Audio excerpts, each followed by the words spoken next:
그 안에서도 기술력이 좀 선두 영역에 있는 모더나 등의 백신에 대한 니즈가 더더욱 두드러지게 올라간다. 이런 부분이 최근 모더나 주가를 설명하는 이유다라고. 일단 제가 가장 좀 첫 번째로 이제 추천드리는 거는 일단 빅테크를 보자. 클라우드 사업이 여전히 엄청난 규모를 가지고도 고성장을 하고 있다. 오늘은 바바리안 리서치의 정희석 이사님 모시고 미국 시장에 대한 이야기 한번 들어보도록 하겠습니다. 안녕하세요. 네, 안녕하세요. 네, 일단 우리가 지금 그 코로나 변이 바이러스 이것 때문에 시장이 잠깐 뭐 지나고 보니까 조정이라고 할 것도 없을 것 같은데 당시에는 뭐 좀 빠지니까 좀 겁먹었었는데 예, 지금 미국 시장은 어때요? 이 코로나 델타 변이 바이러스 영향력이? 델타 변이 바이러스 때문에 지난주 금요일 정도 하루 이틀 정도만 시장이 빠졌다가 지금 이번 주 들어서 다시 시장이 전체 지수 보시면 아시겠지만 다 반등하는 모습을 보이고 있습니다. 그래서 약간 뭐 지금 국내 분위기도 그렇고 뭐 델타 변이가 우세종이 되면서 다시 경제가 락다운 되는 거 아니냐, 거기에 따라서 많은 기업들이 실적 측면에서 많이 피해를 보는 거 아니냐, 그런 우려가 있었는데 지금 현재 미국의 분위기는 그렇지는 않을 것 같다라는 게 지금 미국 현재의 분위기입니다. 그러니까 델타 변이 때문에 약간 경제 재개, 뭐 경제 리오픈이라는 게 약간 늦어질 수도 있지만 그래도 큰 방향성 자체를 꺾지는 못한다라는 게 그런 지금 현재 미국의 분위기고요. 그래서 어찌 보면은 지금 굉장히 강한 락다운이 걸려 있는 이제 국내 상황과는 이제 미국의 분위기가 약간은 다르다라는 부분을 좀 말씀을 드리고 싶습니다. 네, 일단 확진자 수 증가율은 어떻습니까? 지금 좀 그동안 꺾였었잖아요. 네. 근데 지금 다시 좀 급증하고 있다 이렇게 듣긴 했는데 네. 예방률은 높아졌잖아요. 네, 일단 그 화면을 보시면서 네. 미국의 현재 코로나 확진자 상황에 대해서 업데이트를 한번 해보도록 하겠습니다. 네, 지금 화면을 보시면 아시겠지만 지금 이때 작년 연말 정도가 미국의 코로나 신규 확진자 피크 때였습니다. 보시면은 아시겠지만 거의 뭐 한 30만 명 가까운 데일리로 30만 명 가까운 환자가 있었는데 미국이 이제 백신 접종을 작년 한 12월 중순부터 시작을 했고 그리고 고강도의 경제 그리고 외부 활동 락다운이 걸리면서 확진자 수가 확 줄어들었고요. 지금과 같은 경우에는 많이 줄어들었던 확진자가 사실은 과거 고점 대비해서 약간 올라온 수준이다라고 이해하시면 될 것 같아요. 그래서 보시면은 지난 7일 평균 미국의 코로나 신규 확진자가 37,000명 정도 나왔고 이게 전주 대비해서는 50% 정도 오르는 수준은 분명히 맞습니다. 근데 다만 미국이 코로나 때문에 굉장히 어려웠을 가장 최악의 시기와 비교해 보면은 여전히 그때와는 이제 괴리가 굉장히 크다라는 부분을 확인하실 수 있을 것 같고요. 그리고 오른쪽의 차트를 보시면은 신규 확진자는 늘었지만 사망자는 그래도 계속 줄고 있는 낮은 수준으로 유지가 되고 있는. 물론 이 부분도 확진자가 늘어나면은 약간 영향을 받을 수밖에 없지만 그래도 우려했던 것보다는 낮은 수준으로 유지가 되고 있는 모습을 보여주고 있고 그리고 여기서 무엇보다 중요한 거는 코로나 확진자 중에서 중증 환자 그리고 사망자들을 분석을 해보면요.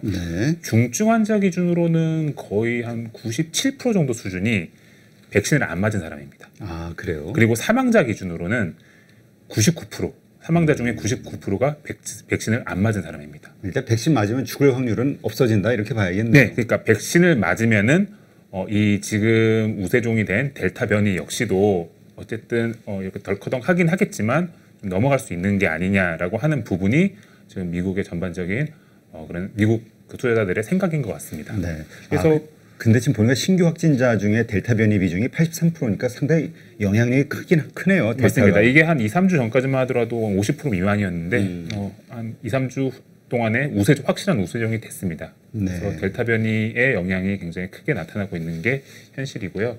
제가 조금 전에 말씀드렸던 부분을 이제 간단하게 지도 두 개로서 보여드리자면요. 이게 왼쪽이 미국의 각 주별 백신 보급률, 백신 접종률이라고 보시면 되고요. 아, 그 좌측에 파란색. 그리고 우측에 빨간색과 노란색으로 구성되어 있는 지도가 그 확진자 수라고 보시면 될 것 같아요. 최근에 얼마만큼 많은 코로나 확진자가 생겼나라는 걸 주별로 보여주는 건데요. 결론적으로 말씀을 드리면요, 백신을 많이 맞은 주는 확진자가 확실히 적고요. 백신 접종률이 적은 주는 오른쪽에 보시는 것처럼 빨갛습니다. 네, 그래서 백신을 많이 맞으면은 큰 문제, 아주 경제를 완전히 지금 회복하고 있는 국면을 뒤집을 만한 큰 이변까지는 연결되지 않는 게 아니냐라는 거를 이 부분에서 찾을 수 있을 것 같습니다. 네, 근데 다만 여기서 좀 투자 아이디어를 조금 보긴 해야 될 것 같아요. 요즘 미국에서 가장 핫한 주식이 뭐라고 생각하시나요? 모더나입니다. 네, 모더나가 7월 상승률이 좋더라고요. 네, 7월 거의 한 달 사이 동안 50%가 올랐습니다. 와, 그래요? 네.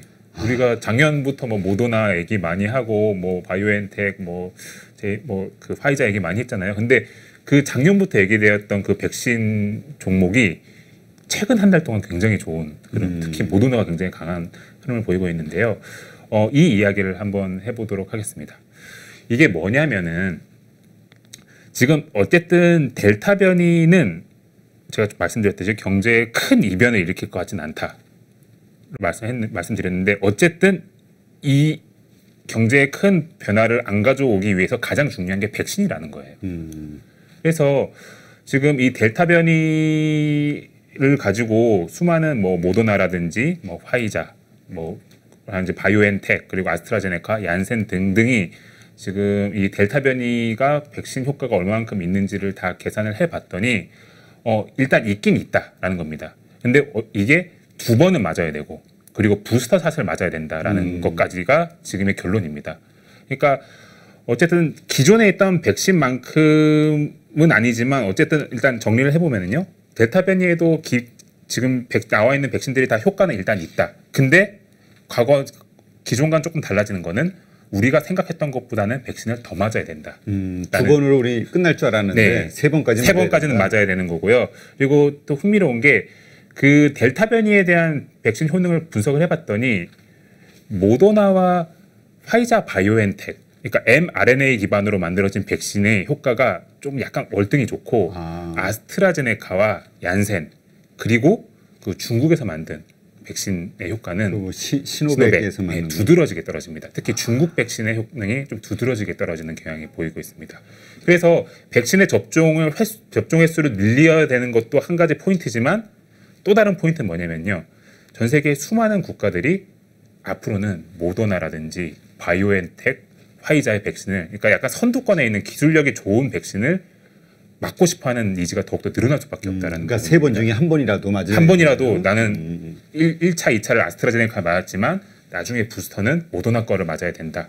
이런 교차 접종에 대한 효능도 지금 계속적으로 검증이 되고 있는 상황이거든요. 그래서 백신에 대한 니즈가 올라가고 수요가 계속적으로 올라가고, 그 안에서도 기술력이 좀 선두 영역에 있는 모더나 등의 백신에 대한 니즈가 더더욱 두드러지게 올라간다. 이런 부분이 최근 모더나 주가를 설명하는 이유다라고 저희는 보고 있습니다. 그래서 좀 흥미로운 게 좀 이런 부분이에요. 지금 이거는 비단 뭐 이런 제약사, 뭐 헬스케어 산업에 미치는 영향을 넘어서 지금 어떤 일들이 벌어지고 있냐면요, 중국 백신을 많이 맞은 지역들 있잖아요. 예를 들어서 동남아라든지 그렇죠. 남미 이쪽 지역은 굉장히 좀 오히려 이쪽 지역은 좀 위험해질 수도 있다. 그러니까 실제로 좀 그런 일들이 지금 동남아, 태국이라든지 뭐 말레이시아 등등이 다시 락다운이 심하게 지금 걸리고 있는 상황이거든요. 진짜 그 얘기 하더라고요, 진짜. 네. 동남아, 특히 중국 백신 맞은 지역들. 네, 그 지역은 사실 백신 수급을 대부분 중국 백신 위주로 했기 때문에 델타 변이에 좀 취약합니다. 근데 그 지역에 또 어떤 일들이 있냐면은 IT 산업의 그런 노출도가 높은 지역이에요. 그러니까 예를 들어서 태국 같은 경우에는 반도체 뭐 패키징, 뭐 태국, 말레이시아 이런 데는 반도체 패키징, 하드디스크 드라이브의 후공정 처리 이런 걸 많이 하는 지역이거든요. 그래서 약간 지역별로 좀 중국 백신이라든지 뭐 얀센 백신이라든지 좀 효능이 좀 떨어지는 걸로 드러나고 있는 백신을 맞은 지역은 상대적으로 좀 취약하고요. 그쪽 지역에 익스포저가 많은 섹터들은 한동안 조금 어려울 수도 있지 않을까라는 느낌도 좀 듭니다. 그렇군요. 그러니까 그쪽에 어떤 연계돼 있는 생산 시설을 갖추고 있는 기업이라든가 이런 쪽은 좀 차질이 빚어질 수 있다. 깔끔하게 정리해 주셨습니다. 그렇군요. 자, 그렇다면은 이걸 하나만 좀 더 말씀을 드려볼게요. 그래서 모더나 백신에 대해서 좀 관심이 많고 모더나 주식에 대해 관심이 많은데 이게 좀 흥미로운 표라서 제가 한번 가져와 봤습니다. 보시면은 지금 왼쪽에 이제 모더나 주가 차트고 네. 오른쪽이 글로벌 주요 IB들이 지금 추정하고 있는 모더나의 실적 추정치입니다. 매출, EPS 그리고 퍼라고 하는 이제 밸류에이션 지표도 저희가 준비를 해왔는데 한번 보시면 2022년도 매출 골드만삭스라고 하는 회사와 제퍼리스가 지금 추정하고 있는 매출 추정치를 한번 봐주세요, 대표님. 네. 네, 보시면은 골드만삭스는 내년에 모더나 매출이 한 270억 달러 이상 된다라고 추정을 하고 있고, 중요하네요. 제퍼리스는 내년도 모더나의 매출이 140억 달러로 올해 대비 반토막 난다라고 예상을 하고 있습니다. 완전 극과 극이네. 네, 이게 이런 현상들이 지금 나타나고 있는 거예요. 보시면은 이게 우리나라 뭐 보고서 보시면 거의 대부분 추정치가 비슷하잖아요. 비슷하죠. 대부분 라지캡 같은 경우에 더 비슷한데 지금 모더나에 한해서는 저렇게 각 글로벌 대표적인 IB들끼리 저렇게 매출 추정치가 엄청나게 다른 상황이거든요.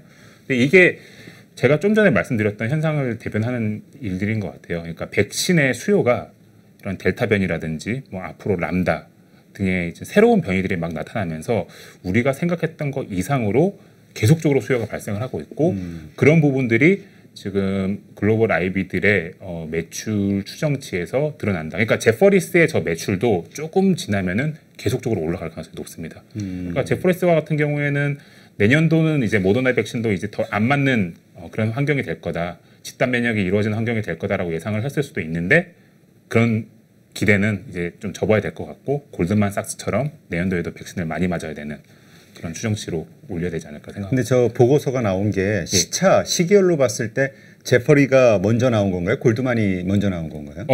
골드만삭스 보고서는요 7월 중순에 나왔고요.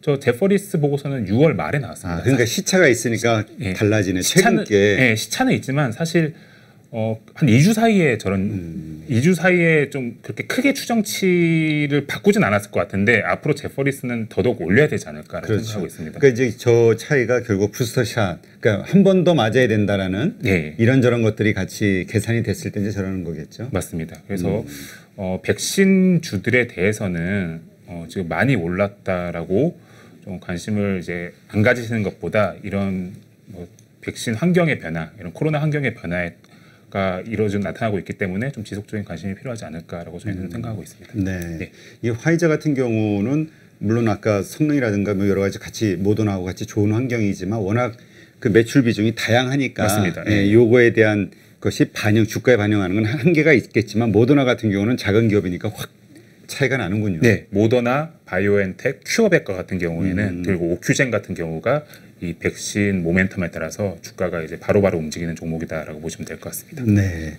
그러니까 이렇게 그렇다면 이 뭐라 그럴까요? 이 백신이 이제 계속 맞아야 되는 이런 상황이 지속이 된다는 거. 그거는 그만큼 우리가 외부 그 오프라인 활동이 아직은 좀 제약을 받을 수밖에 없다는 얘기잖아요. 네, 맞습니다. 네. 그래서 이제 그때 잠깐 조정을 받을 때도 콘택트 관련 주들이 많이 떨어졌던 거고요. 네. 미국도. 그렇다면 반대로 앞으로 이 클라우드 산업 이것이 성장하는 거 아니냐, 성장주로 어떤 주도주의 역할을 하는 거 아니냐 이런 의견도 있는데 이건 어떻게 보세요? 저는 그 의견에 100% 동의를 하고 있고요. 이게 사실 두 가지 측면이 있는 것 같아요. 클라우드 산업의 성장. 일단 코로나 때문에 외부 활동을 못하기 때문에 우리가 IT 클라우드 기술을 많이 활용한다라는 부분도 있지만 사실 이런 클라우드 산업이라는 거는 써보면 굉장히 좋다는 걸 우리가 확실히 느끼잖아요. 효용이 있다. 비용도 아낄 수도 있고 업무 효율도 굉장히 높일 수 있고 이 부분이 사실 이 두 번째 부분이 훨씬 더 중요한 거거든요. 근데 원래 처음에는 올해 한 상반기에 백신 다 맞고 어쨌든 하반기부터는 정상적인 활동을 하면서 이제 컨택트 중심의 과거와 같은 그런 비즈니스 모델을 그래도 좀 더 끌고 가볼까라고 생각을 했었는데 요번에 이제 백신 변이가 계속 나오기 시작하면서 옛날처럼은 안 되겠다. 구조적으로 아예 클라우드 도입을 많이 한다라든지 뭐 디지털 트랜스포메이션을 확 이렇게 막 많이 한다든지 뭐 그런 식으로 구조적으로 더더욱 더 강한 변화가 산업에 여러 산업단에서 나타나고 있는 것 같습니다. 그래서 기본적으로 저희는 클라우드 산업에 대해서는 중장기적으로 계속적으로 좋게 볼 필요가 있다. 핵심 기업에 대해서는 좋게 봐야 된다고 말씀드리고 있습니다. 네, 그렇군요. 예. 그렇다면 지금 클라우드 지금 아마존에서도 이미 뭐 가장 강자가 아마존이죠. 그다음에 네. 애플도 시작하고 MS도 하고 네, 있고. 맞습니다. 어떻게 우리가 그 어디가 앞으로 더 성장을 할 거라고 봐야 될까요? 사실 클라우드 산업이라는 게 굉장히 넓고 굉장히 종목들이 많거든요. 근데 그런 종목들을 국내 투자자분들이 다 바쁘시잖아요. 이제 그렇죠. 다 일들도 바쁘시니까 일일이 다 쫓아가기가 쉽지는 않은 것 같아요. 그러다 보니까 일단 제가 가장 좀 첫 번째로 이제 추천드리는 거는 일단 빅테크를 보자. 아, 빅테크. 네, 빅테크를 보자입니다. 뭐 최근에 주가도 굉장히 좋은 상황이라서 관심들을 많이 가지고 계신 것 같은데요. 일단 빅테크를 보자고 이유를 제가 좀 말씀을 드려보겠습니다. 네, 화면을 한번 봐주시면요. 예, 특히 빅테크 기업들 우리가 많이들 얘기하는 아마존, 네. 마이크로소프트, 구글, 알파벳이죠. 상장된 지주회사 이름은 이 기업들의 클라우드 사업이 여전히 엄청난 규모를 가지고도 고성장을 하고 있다. 이 부분은 꼭 보셔야 성장률인가요? 네, 성장률입니다. 보시면은 AWS라는 거는 아마존의 이제 클라우드 서비스고요. 그리고 가운데 애저라고 하는 거는 마이크로소프트의 클라우드 서비스. 뭐 밑에는 이제 구글의 클라우드 서비스, 구글 클라우드 플랫폼이죠. 보시면은 뭐 매출 규모 2020년도 기준으로 AWS는 거의 뭐 한국 돈으로 한 50조 정도 수준입니다. 근데 50조 되는 사업 부분이 올해도 매출 성장률이 25% 정도 나온다. 엄청나네요. 예, 마이크로소프트는 성장률이 더 높죠. 애저 사업 부문과 같은 경우에는 2020년도에 저기 보시는 대로 263억 달러의 매출을 보였는데 올해도 43%의 매출 성장률을 보인다라고 보시면 될 것 같아요. 그러니까 이게 이렇게 숫자로 보시면은 느낌이 안 오시겠지만 그냥 회사가 지금 회사로 예를 치면은 거의 뭐 매출이 거의 5, 60% 하는 회사가 여전히 그로스가 30%씩 나오는 거예요. 그러니까 이런 그로스가 나온다, 이 규모의 기업 비즈니스가 이 그로스가 나온다라는 거는 사실 투자의 관점에서는 사실 투자 안 하고는 못 베기는 그런 지금 사업 상황이다라고 보시면 될 것 같고요. 근데 이런 좋은 분위기가 앞으로 더 좋아질 가능성이 높다라는 부분도 좀 체크를 해보셔야 될 것 같아요. 이게 미국의 상위 50개 기업에게 설문조사를 한번 돌린 자료입니다. 네. ETR이라고 하는 기관에서 한번 설문조사를 한 건데 간단하게 정리를 드리자면요. 거의 대부분의 기업이 이 그림은 뭐냐면은 앞으로 당신 기업에서 아마존의 AWS 클라우드 서비스를 더 쓰실 건가요? 더 쓰신다면 얼마나 더 쓰실 건가요?를 물은 건데요. 거의 60% 이상의 기업에서 아마존의 AWS를 우리는 더더욱 강하게 도입을 할 거다라는 이야기를 하고 있는 상황입니다. 그래서 클라우드 산업이 이렇게 쉽게 꺾이지 않는다라는 부분을 이런 부분에서 체크를 할 수 있을 것 같고 사업 실질적으로도 화면에서 보시는 것처럼 이건 사실 글자가 너무 작아서 안 보이실 거예요. 그냥 간단하게 정리를 드리면은 지금 이런 그 봉 차트들 하나하나가 아마존의 클라우드 서비스의 여러 서비스 종류들이거든요. 네. 간단하게 뭐 스토리지 서비스도 있고 컴퓨팅 서비스도 있고 데이터베이스 서비스도 있고 뭐 AI, 머신러닝 서비스들 다 굉장히 다양한데 거의 모든 서비스가 지금 모든 기업들이 다 이 서비스를 더욱더 많이 쓰고 더욱더 늘려서 쓰고 싶어하는 그런 설문조사가 나오고 있다고 보시면 될 것 같아요. 그래서 여기서 저희가 얻을 수 있는 임플리케이션은 빅테크 기업들의 클라우드 산업은 쉽게 지지 않는다.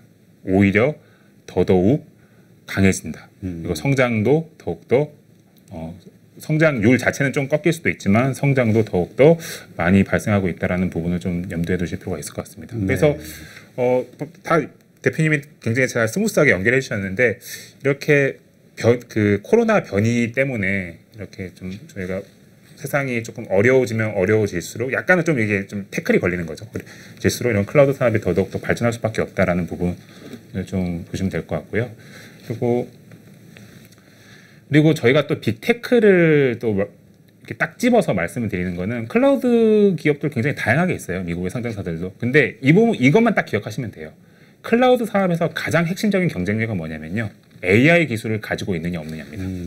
근데 시장 조사 기관 등등에서 다 조사를 해보면은 아마존과 마이크로소프트 그리고 구글 그리고 중국으로 치면은 알리바바, 텐센트 정도 이런 빅테크 기업들의 AI 기술력이 지금 시중에 있는 수많은 클라우드 기업들과 비교해봤을 때 압도적으로 앞서 있다라는 지금 시장 조사 결과들이 계속적으로 나오고 있다라고 보시면 될 것 같아요. 그래서 여러모로 봤을 때 AI 산업이 우리가 열렸을 때도 빅테크 기업들이 주도를 할 수밖에 없지 않을까라는 부분까지도 한번 점검을 해봤습니다. 그 가운데서 빅테크 기업 가운데서 우리가 투자처를 찾아야 된다. 일단 네. 그게 가장 유망하다. 네, 뭐 심플합니다. 아마존, 마이크로소프트, 알파벳, 뭐 페이스. 우리가 흔히들 얘기하는 팡 기업과 기술적인 측면만 놓고 보면은 중국 기업 중에서는 알리바바, 텐센트 이 정도의 이런 빅테크 기업들은 중장기적으로 포트폴리오의 일정 부분 넣고 가시는 게 저는 맞는 전략이다라고 생각하고 있습니다. 이게 하나의 전방 사업이라고 보면 그 후방 사업이라고 볼 수 있는 뭐 여러 가지 있잖아요. 네. 그 인공지능 하니까 제가 갑자기 생각이 안 나요. C3인가? 뭐 C3 AI라고 하는 C3 AI라는 그 네. 크라우딩 네, 맞습니다. 뭐 있죠. 그리고 뭐 스노우, 스노우플레이크라고 하는 스노우플레이크 기업도 예, 있고요. 여기도 있고 이런 그 특별한 그 어떤 엣지 컴퓨팅 관련된 이런 뭐 크라우딩 관련된 서비스하는 그런 기업들도 괜찮다고 봐야 될까요? 사업적으로는 매우 괜찮습니다. 매출 성장률도 높게 나오는 편이고요. 다만 그 방금 말씀해 주셨던 기업들 뭐 스노우플레이크, C3 AI 그리고 뭐 국내 투자분들이 굉장히 많은 관심을 가지고 있는 뭐 팔란티어, 팔란티어. 예, 이런 기업들은 뭐 제가 강조드리듯이 사업적으로는 괜찮은데 밸류에이션이라는 측면에서 너무 높다. 높습니다. 물론 밸류에이션이 높다라고 해서 그 기업이 주가가 안 된다라는 건 아니에요. 근데 다만 일단 높은 밸류에이션으로 상장을 했고 지금 높은 밸류에이션에 딱 찍혀 있기 때문에 그때부터는 이 높은 밸류에이션을 정당화할 수 있고 이거를 뛰어넘는 개별 기업의 스토리라든지 그런 향후 전략이라든지 이런 걸 좀 하나하나씩 다 살펴보는 작업이 필요하다는 겁니다. 그래서 뭐 다른 그런 우리들이 흔히들 얘기하고 있는 AI 기업이 좋냐 안 좋냐라고 물어보시면은 그런 기업들은 사실 하나하나 조금 세부적으로 따져볼 필요가 있다라는 부분은 제 의견이 그러니까 사업 자체는 괜찮은데 밸류에이션 자체가 지금 너무 하긴 어쩌면 PSR이 장난이 아니긴 하더라고요. 네, 그거를 뛰어넘을 수 있는 뭔가 모멘텀이 있느냐라는 건데 빅테크와 같은 경우에는 뭐 그들 못지않은 그런 뭐 C3 AI라든지 뭐 그런 팔란티어 못지않은 그들보다는 좀 낮긴 하지만요. 못지않은 성장률이 나옴에도 불구하고 여전히 PAR로도 한 30배 안 되는 밸류에이션을 받고 있고 PSR은 한참 낮은 밸류에이션이고 밸류에이션 밸류에이션 측면에서도 좀 매력적이다라는 부분 그 부분 때문에 제가 좀 포트폴리오에서 일정 부분을 좀 가져가야 되지 않나라고 말씀을 드리고 있습니다. 네, 알겠습니다.